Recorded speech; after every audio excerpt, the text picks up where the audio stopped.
Hey everyone, in this video I'll show you how to find your Coinbase tax documents and what to check before filing your taxes. Log in to Coinbase, go to settings or the taxes section under home and you'll find your tax documents including form 1099-T. For the 2026 tax year, this form reports the proceeds from your crypto sales and exchanges, but it may not include your cost basis. Starting in 2026, cost basis information will be included for eligible transactions.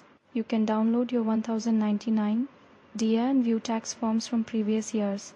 If your cost basis is missing, update it manually, especially for crypto transferred from external wallets, since Coinbase may otherwise assume a zero cost basis, which could increase your taxable gains. Download your gains and losses report for a detailed breakdown of all your transactions and use the tax filters to review your sales, exchanges, and crypto income before filing. That's it. Thanks for watching, and I'll see you in the next video.